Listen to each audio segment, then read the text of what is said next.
اللہ کے نبی صلی اللہ علیہ وسلم کا ایک بڑھیا معمول اور ایک بڑھیا وظیفہ جو زندگی کی مشکلات کا حل اپنے اندر رکھتا ہے، وہ وظیفہ جس قدر مؤثر ہوگا اور جس قدر طاقتور ہوگا، اسی قدر وہ زندگی کی مشکلات میں، مصائب میں، پریشانیوں میں، حالات میں وہ وظیفہ نافع ہوگا۔ لوگ زندگی کے حالات سنوارنے کے لیے بڑے اسباب وسائل اختیار کرتے ہیں، لیکن یہ ایک ایسا سبب اور ویسا وسیلہ ہے، امیر ہو یا غریب، شہری ہو یا دیہاتی، کم وسائل والا ہو یا زیادہ، یہ وظیفہ اور یہ سبب سب کے اختیار میں، اور اس کو سب اختیار کر سکتے ہیں۔ اور وہ عظیم الشان عمل پیارے رسول صلی اللہ علیہ وسلم کا ہے، الدعاء دواء، دعا بھی ایک دوا ہے، دعا بھی ایک علاج ہے، دعا بھی ایک سبب ہے، دعا بھی ایک وظیفہ ہے، دعا بھی ایک بڑھیا عبادت ہے، اور دعا ایک مؤثر ترین عمل ہے جو زندگی کی مشکلات سے آدمی کو نکالتا بھی ہے، مصائب سے محفوظ بھی کرتا ہے۔ اب علیہ الصلوۃ والسلام فرمایا کرتے تھے، وَاسْتَقْبَلُوا أَمْوَاجَ الْبَلَاءِ بِالدُّعَاءِ وَالتَّضَرُّعِ، سبحان اللہ، آنے والے مصائب کا اور پریشانیوں کا اور ناگہانیوں کا اور حالات کا، اس کا استقبال کرو دعاؤں کے ذریعے، اور اللہ کے سامنے گڑ گڑا کر محفوظ ہو جاؤ، محفوظ ہو جاؤ۔ ایک مرتبہ کوفہ میں زلزلہ آیا، زمین ہلی، جیسے ہمارے ہاں اللہ نے حفاظت فرمائی، کرم فرمایا، بہت ہی کرم فرمایا، پورے ملک کی زمین نے جھٹکا کھایا، زلزلہ آیا تو کوفہ میں آیا تو اللہ کے نبی صلی اللہ علیہ وسلم کے پیارے صحابی عبداللہ ابن مسعود رضی اللہ تعالیٰ عنہ، جنہوں نے اللہ کے نبی کی بڑی صحبت اٹھائی اور آپ کی خدمت میں بیٹھ کر بڑا علم حاصل کیا، حضرات صحابہ میں بڑا مقام ہے، محدث ہیں، محدث، فقیہ ہیں، فقیہ، محدث بھی ہیں، فقیہ بھی ہیں، بڑے آدمی ہیں، بڑے علامہ ہیں، اور یہ سب کچھ اللہ کے نبی کی صحبت میں بیٹھ کے حاصل کیا۔ آپ کی صحبت ملی، آپ کی صحبت سے دین سمجھا، آپ کی صحبت سے علم ملا، تو کوفہ میں تھے، زلزلہ آیا تو آپ نے لوگوں کو تلقین فرمائی، نصیحت فرمائی، لوگوں اللہ چاہتا ہے تم اس سے معافی مانگو۔ زلزلہ آیا، فرمایا لوگوں اللہ یہ چاہتا ہے تم اس سے معافی مانگو۔ پھر لوگوں سے خطاب کیا، لوگوں اللہ سے دل کی سچائی سے معافی مانگو۔ زلزلہ ایک تنبیہ ہے، ایک تنبیہ ہے، لوگوں اللہ سے معافی مانگو، اللہ سے معافی مانگو۔ اور پھر تلقین فرمائی، لوگوں اللہ سے معافی مانگو دل کی سچائی کے ساتھ، وَاسْتَقْبَلُوا أَمْوَاجَ الْبَلَاءِ بِالدُّعَاءِ وَالتَّضَرُّعِ، آنے والے آفتوں کا راستہ روکو، مصائب کا راستہ روکو، چاہے وہ انفرادی ہے آنے والی مصیبت، چاہے وہ قوم پر اجتماعی آ رہی ہے، چاہے وہ انفرادی حالات ہیں کسی کی ذات پر، کسی کے گھر میں، کسی کی اولاد میں، اور چاہے وہ پورے ملک پر حالات آئی ہوئی ہیں، کوئی مصیبت آئی ہوئی ہے، فرمایا وَاسْتَقْبَلُوا أَمْوَاجَ الْبَلَاءِ بِالدُّعَاءِ وَالتَّضَرُّعِ، فرمایا یہ سبب اختیار کرو، وہ یہ وظیفہ اختیار کرو، محفوظ رہو گے، حفاظت ہو جائے گی، کہ اللہ تعالیٰ کے سامنے گڑ گڑاؤ اور دعائیں کرو۔ تو فرمایا دعا بھی ایک بہت بڑی دوا ہے، دعا دوا ہے، بہت بڑی دوا ہے، دوا۔ بعض دوائیں بہت مہنگی ہوتی ہیں، غریب آدمی کی اس تک رسائی نہیں ہوتی، بعض دوائیاں ایسی ہوتی ہیں کہ پیسہ ہوتا ہے لیکن صحیح اس دوائی کی بیماری کے ساتھ تشخیص نہیں ہوتی کہ یہ بیماری کے لیے یہی دوائی ہے، پیسہ ہے تشخیص صحیح نہیں ہو رہی، یا بیماری ہے دوائی ہے پیسہ نہیں ہے.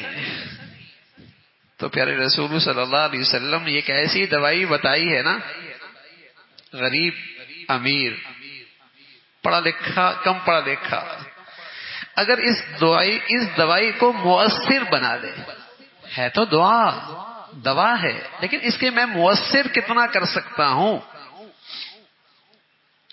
اس میں طاقت کتنی پیدا کر سکتا ہوں، یہ اختیار ہے. یہ اللہ کے نبی صلی اللہ علیہ وسلم نے رہنمائی فرمائی کہ اس دوا کو کتنا مؤثر بنایا جا سکتا ہے اور کتنا طاقتور بنایا جا سکتا ہے اور کتنا حالات کے لیے نافع بنایا جا سکتا ہے.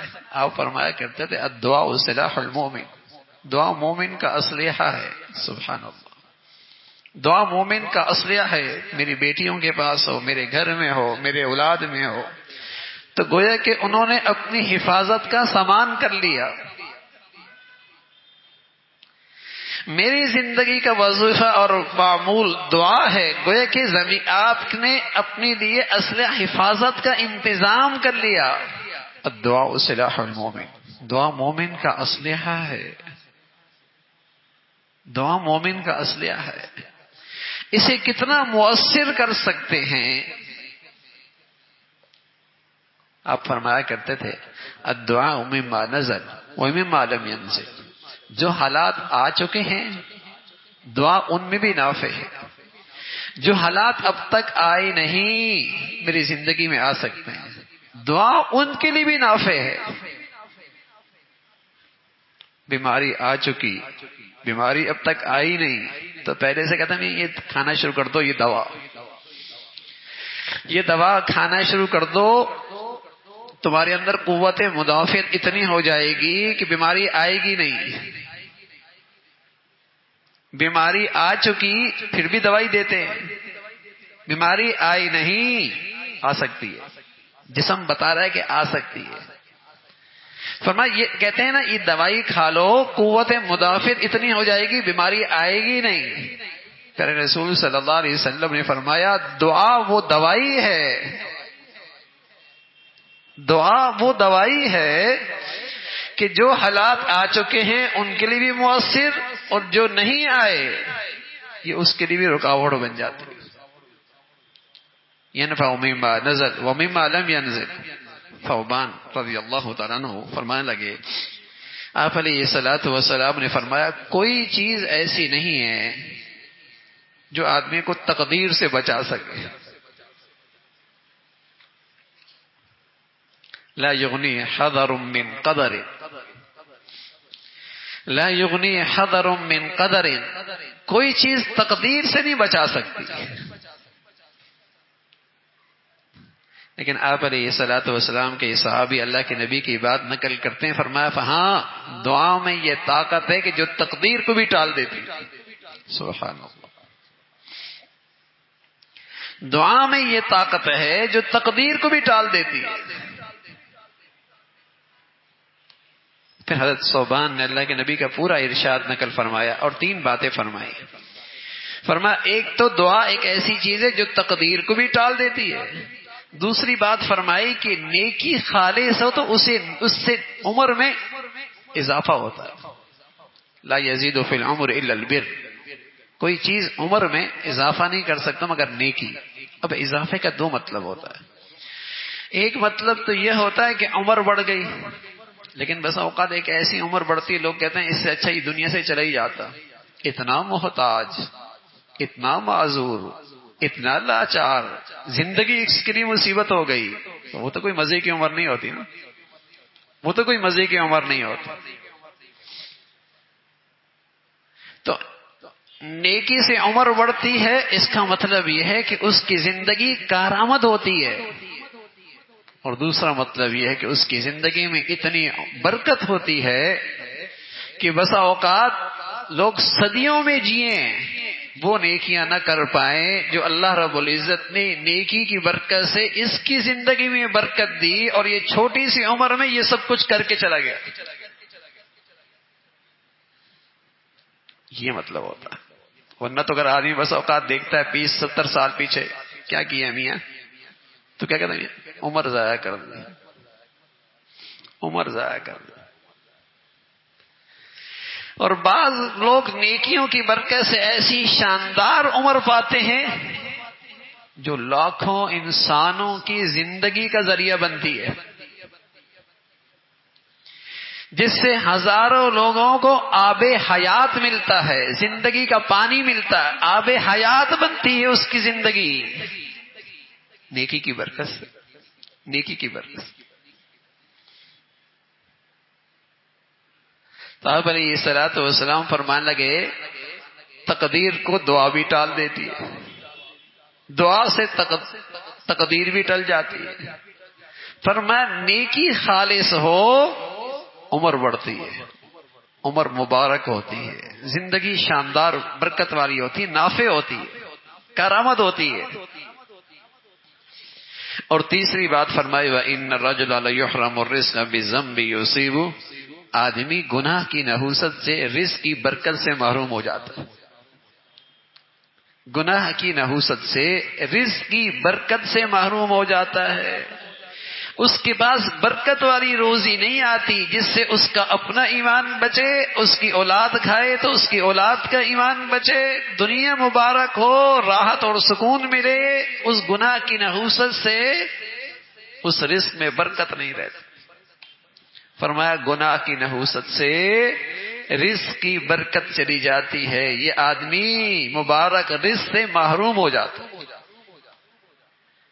تو آپ علیہ الصلوۃ والسلام نے فرمایا یہ ایک ایسی دوا ہے دعا کی شکل میں کہ اس دوا کو مؤثر کرو، اور فرمایا اس کو مؤثر کرنے کا طریقہ یہ ہے، اس کا مؤثر کرنے کا طریقہ یہ ہے کہ ایک تو یہ ہے کہ اپنی دعا میں یقین کیا کرو کہ اللہ تعالی اس دعا کو ضرور قبول کرے، یقین کیا کرو،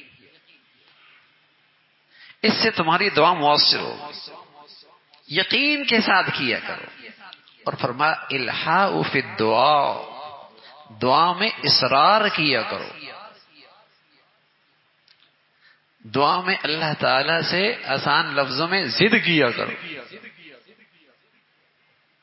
اللہ تعالی سے لے کے ہی رہنا ہے۔ چھوٹا بچہ ہوتا ہے نا، جب وہ اپنی ماں سے چمڑ جاتا ہے تو اس کی ماں کی چھاتی میں دودھ اتر آتا ہے،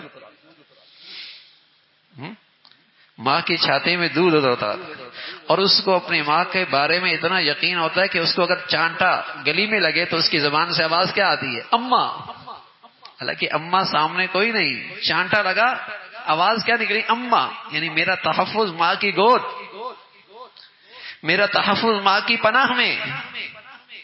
یہ اندر کہہ رہا اے اللہ، اللہ تو ہی کرے گا نا، جب کوئی حالت آئے اللہ ہی کرے گا، اسی میں میری پناہ ہے، اسی میں میری حفاظت ہے، یہ یقین۔ اور ساتھ اللہ تعالی کے سامنے اصرار، خوب اصرار کرے، اور پھر دل کے حضور کے ساتھ، دل کے توجہ کے ساتھ، دل کے یقین کے ساتھ یہ دعا کرے۔ پھر آپ علیہ الصلوۃ والسلام نے کچھ اوقات بتائے ہیں جس سے دعا اور زیادہ مؤثر ہوتی ہے، جس سے یہ دوا، دیکھو نا بھائی، دعا اگر بے ٹائم کھاؤ یا اس دوا کو صحیح طور پہ نہ کھاؤ، صحیح وقت پہ نہ کھاؤ، یا اس کے سامنے والی چیز سے پرہیز نہ کرو، تو ظاہر ہے اس کی تاثیر کم ہو جائے گی نا، یا اس دوا ہی کے اندر خرابی ہے۔ تو دعا جب دوا بنتی ہے تو اس کی اندر خرابی کیا ہوتی ہے کہ آدمی کوئی گناہ کی چیز مانگ رہا، اس کا مطلب یہ کہ یہ دوا ٹھیک ہی نہیں ہے۔ تو کوئی گناہ کی چیز تو نہ مانگے اللہ سے، اور پھر کچھ اس کے اوقات ہیں اگر وہ ساتھ شامل ہو جائیں تو دعا اور زیادہ مؤثر ہو جاتی ہے۔ انہی میں ایک بات فرمائی الثلث الاخیر من اللیل، رات کا آخری حصہ۔ ہم جیسے لوگوں کو تو بس اوقات سارے سال نصیب نہیں ہوتا، سحری کی برکت ہے، رمضان کی برکت سے ہر عام مسلمان کو بھی یہ گھڑی نصیب ہو جاتی ہے۔ یہ وقت قبولیت کا ہے، الثلث الاخیر فی اللیل، رات کے آخری حصے میں یہ دعا کی قبولیت کو اور دعا کی شکل میں جو اللہ نے دوا دی ہے یہ اسے اور مؤثر کرتا ہے. دوسری بات فرمائی وبین الاذان والاقامہ، اذان اور اقامت کے درمیان جو وقت ہوتا ہے جس میں وہ نماز کی انتظار کر رہا ہوتا ہے، یہ وقت بھی بڑی قبولیت کا. تیسری بات فرمائی ہر فرض نماز کے بعد، یہ بھی دعا کی قبولیت کی چیز ہے. اور تیسرا فرمایا جمعے کے دن جب ممبر پہ امام بیٹھتا ہے اور جب تک وہ بات شروع نہیں کرتا، خطبہ شروع نہیں کرتا عربی والا، تو اس کے درمیان اذان اور ممبر کے درمیان خطبے کے درمیان جو وقت ہوتا ہے وہ وقت بھی بڑی قبولیت کا ہوتا ہے. اور اسی طرح فرمایا دن کے آخری حصے میں، دل کے آخری حصے میں یعنی عصر کے بعد سے مغرب تک یہ وقت بھی بڑی قبولیت کا. اور ساتھ ساتھ اس دعا میں خشوع بڑھ جائے اور اللہ کے سامنے انکساری بڑھ جائے، تضرع بڑھ جائے، دل روئے یا آنکھیں روئیں، رکت بھی موجود ہو، قبلہ روح ہو، ہاتھ اللہ کی طرف اٹھائے جائیں. اس دعا کو مؤثر کرنے کا طریقہ یہ ہے کہ دعا کے شروع میں اللہ کی حمد و ثنا ہو، پھر آپ علیہ الصلوۃ والسلام پہ درود ہو، حمد و ثنا ہو اور پھر درود ہو. اور پھر جو تیسری چیز ہے وہ اللہ تعالیٰ سے معافی، توبہ اور استغفار ہو، اور پھر اس کے بعد اپنی حاجت اللہ کے سامنے پیش کی جائے. حمد و ثنا ہو، درود شریف ہو، اور پھر توبہ اور استغفار ہو، پھر اپنی حاجت دنیا کی ہو آخرت کی ہو وہ اللہ کے سامنے پوری یقین کے ساتھ پیش کرے، پوری امید کے ساتھ، پوری رغبت کے ساتھ، پورے اعتماد اور یقین کے ساتھ. پھر آپ علیہ الصلوۃ والسلام کے صحابی نے 2-3 موقع ایسے ملے کہ دعائیں کی. آپ نے فرمایا تم نے ان الفاظ سے دعا کی ہے، اگر یہ الفاظ دعا میں آ جائیں تو اللہ رب العزت اس دعا کو رد نہیں کرتے. ان تینوں موقع پہ وہ الفاظ کیا تھے؟ الحی القیوم. فرمایا یہ اسم اعظم ہے، یا حی یا قیوم برحمتک نستغیث، اللہ لا الہ الا هو الحی القیوم. یہ حی اور قیوم، اللہ لا الہ الا هو الحی القیوم آیت الکرسی میں، سورہ آل عمران میں یہی الفاظ آتے ہیں. یا حی یا قیوم برحمتک نستغیث. یہ جو حی القیوم ہے یہ اسم اعظم ہے. اللہ کیوں پکارنا ان الفاظ کے ساتھ دعا کی شکل میں جو اللہ نے دوا دی ہے، اس سے دعا اور طاقتور ہو جاتی ہے، قبولیت کے اور قریب ہو جاتی ہے. پھر آپ علیہ الصلوۃ والسلام نے فرمایا اسی طرح لا الہ الا انت سبحانک انی کنت من الظالمین. جو ایک نبی نے دعا کی اور انتہائی مشکل گھڑی میں، سمندر تھا، رات کا اندھیرا تھا، مچھلی کا پیٹ تھا، وہاں بھی اندھیرا موجود تھا، اور وہاں اللہ کی فریاد ان الفاظ سے ہو رہی ہے لا الہ الا انت سبحانک انی کنت من الظالمین. فرمایا جو یہ دعا کرے گا اللہ اس دعا کو ان الفاظ کے ساتھ رد نہیں فرمائیں گے. صحابی کہنے لگے یا رسول اللہ یہ صرف اسی صحابی کے لیے جو مچھلی کے پیٹ میں تھے یا سب کے لیے؟ فرمایا اللہ تعالیٰ نے یوں کہا ہے فاستجبنا لہ. ہاں، اور پھر آگے اللہ رب العزت نے خوشخبری بھی دی ہے کہ یہ اللہ رب العزت یہ دعا سب کی قبول کر، جو بھی ان الفاظ کے ساتھ صحیح یقین کے ساتھ اللہ سے مانگتے ہیں اللہ تعالیٰ اس کی دعا قبول فرماتے ہیں. تو میرے عزیزو، رمضان کی یہ گھڑیاں بڑا اچھا موسم ہے اللہ سے دعاؤں کے ذریعے تعلق بنانے کا، قرب حاصل کرنے کا، اور اپنی حاجات اور مشکلات سے نجات کا، اور اللہ سے دنیا آخرت کی نعمتیں مانگنے کا. دعاؤں کے ذریعے سحری بھی نصیب ہوتی ہے، الحمدللہ افطاری کا وقت دن کے آخری حصے میں نصیب ہوتا ہے، اور الحمدللہ طبیعتوں میں ایک ویسی رقت اور نیکیوں کی طرف میلان ہوتا ہے. تو اللہ کرے اس عمل کی ہم سب کو توفیق ملے اور ہم سب کے لیے اللہ کے قرب کا یہ عمل ذریعہ بنے.